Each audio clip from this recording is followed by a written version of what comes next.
Assalamualaikum warahmatullahi wabarakatuh. Kami, mahasiswa dari Universitas Puan Rimatolatung Sengkang. Video ini dibuat untuk menyelesaikan salah satu tugas kelompok di mata kuliah Seminar Masalah Pembangunan dengan dosen pembimbing Bapak Justiawal Arif Esos MSI. Langsung saja, inilah video dari kelompok kami.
Dan penyusunan APBD.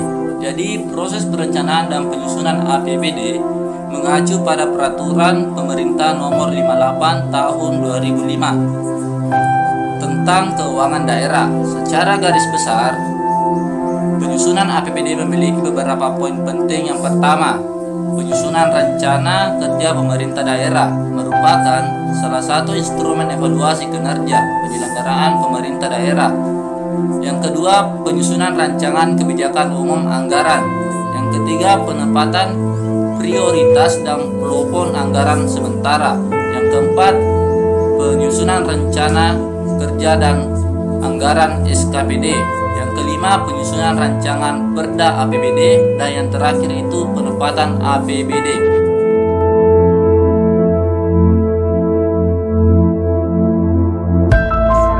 Warahmatullahi wabarakatuh. Perkenalkan, nama saya Adriani dari kelas 6C.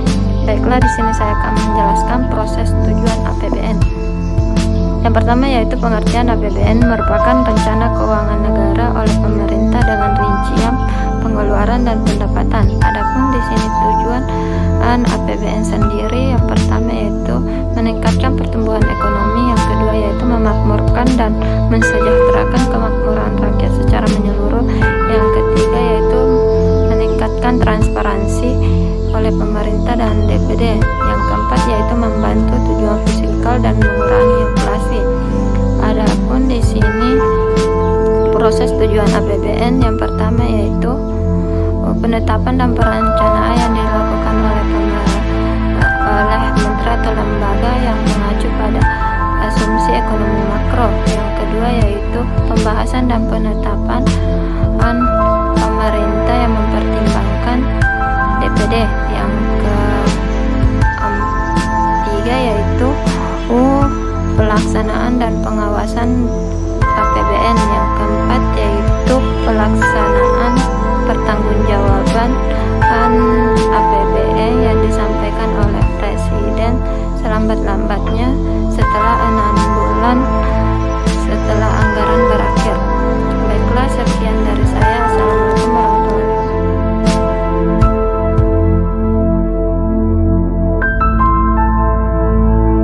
Kemiskinan merupakan masalah yang menjadi isu di setiap negara terkecuali di Indonesia.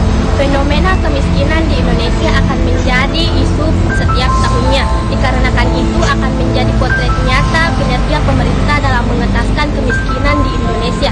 Masalah kemiskinan tidak boleh kita sepelekan, tetapi harus kita prioritaskan agar kasus kemiskinan di Indonesia segera tertuntaskan. Pemerintah sebagai ujung tombak negeri ini harus bisa memberikan solusi yang tepat untuk segera menyelesaikan kasus kemiskinan di Indonesia. Karena jika terus kita biarkan, ini akan berpengaruh besar terhadap kemajuan negara kita.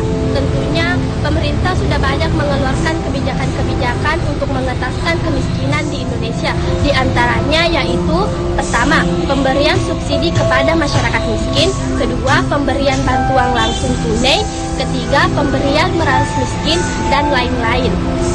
Tentunya dengan kebijakan-kebijakan pemerintah yang sudah ada sampai saat ini, kita sebagai rakyat harus terus mendukung serta mendorong pemerintah sebagai ujung tombak negara dan memberikan saran untuk segera menyelesaikan kasus kemiskinan di Indonesia, agar Indonesia segera menjadi negara yang maju dan terbebas dari garis kemiskinan. Adapun upaya dalam mengatasi kemiskinan yaitu yang pertama, pembangunan sektor pertanian, yang kedua, pembangunan sumber daya manusia, yang ketiga, retribusi pendapatan secara lebih baik, yang keempat, pembangunan infrastruktur. Kita ketahui sekarang virus COVID-19 pun memberikan dampak terhadap perekonomian. Center of Reform on Economics Indonesia juga menekankan pentingnya meletakkan prioritas kebijakan pemerintah pusat dan pemerintah daerah saat ini pada menjaga tingkat kesejahteraan masyarakat, terutama yang berada di sekitar garis kemiskinan.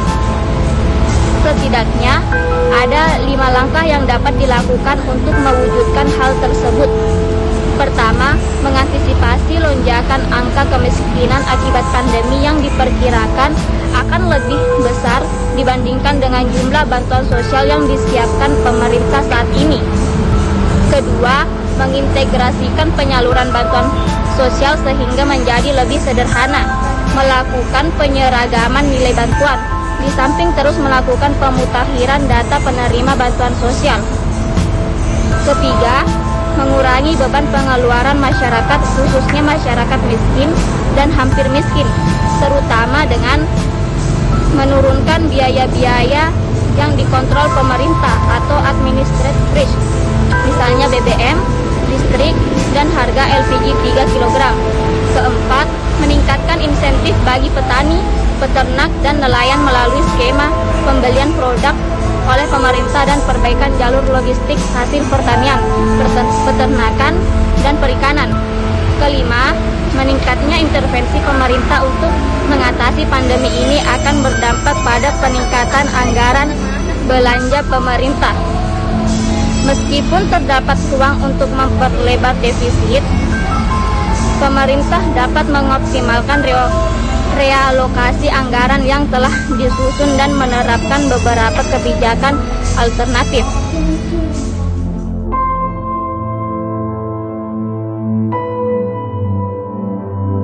Ketimpangan sosial ekonomi di kota-kota besar di Indonesia. Kebijakan pembangunan di wilayah perkotaan yang cenderung pro pasar dan investasi dengan mengorbankan kepentingan masyarakat kecil. Akibatnya izin investasi dan pembangunan begitu royal diberikan pemerintah kepada para pemodal besar. Di satu sisi, kebijakan tersebut telah memberikan banyak kemudahan kepada kelompok masyarakat pemodal dan kelas menengah atas dalam berbagai akses kehidupan. Dalam banyak kasus, kehadiran korporasi di tengah komunitas masyarakat kecil bukannya membawa berkah, tapi justru sebaliknya, kehadiran korporasi justru memicu ketimpangan sosial ekonomi serta menimbulkan dampak-dampak negatif bagi masyarakat setempat. Akibat buruknya tata kelola pembangunan dan biasnya perhatian pemerintah, maka di banyak kota besar ketimpangan sosial ekonomi antar kelompok masyarakat justru kian melebar.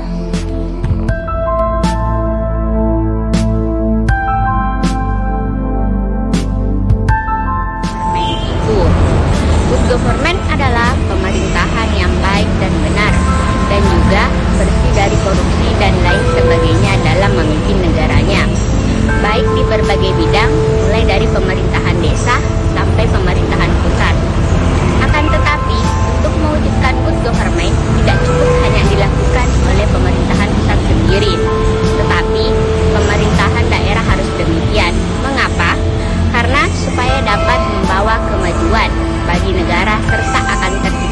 pemerintahan yang baik atau good government. Selain itu, juga harus adanya partisipasi masyarakat antara pemerintahan dengan rakyat demi mewujudkan pemerintahan yang baik. Untuk mewujudkan good government membutuhkan proses yang secara bertahap, tidak mungkin secara langsung terbentuk, dan dimulai dari tingkat desa.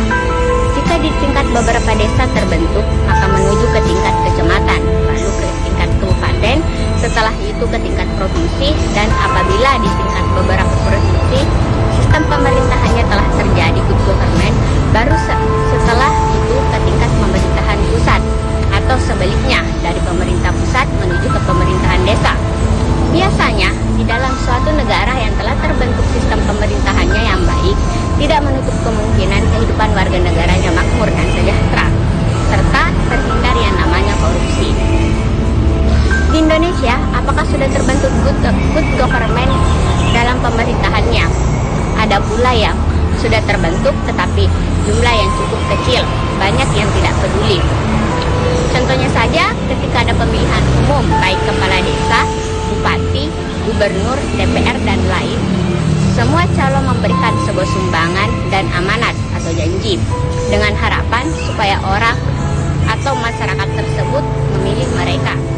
Akan tetapi, ketika mereka sudah menduduki kursi pejabat, mereka lupa dengan rakyat, akan-akan tidak mengenal, sehingga lambat tahun kemudian ada sebagian dari pejabat tersebut ada yang korupsi, sehingga menjadi penghambat perkembangan pemerintahan yang baik, serta terwujudnya kemakmuran dan keadilan bagi warga negaranya dan masyarakatnya.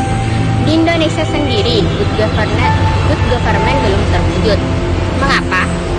Karena di Indonesia sering terjadi yang namanya korupsi.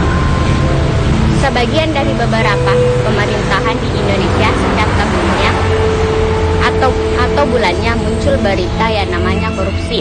Jika seandainya korupsi itu tidak terjadi dalam sistem pemerintahan, tidak menutup kemungkinan keinginan bangsa dan negara untuk mewujudkan sistem pemerintahan good government tercapai.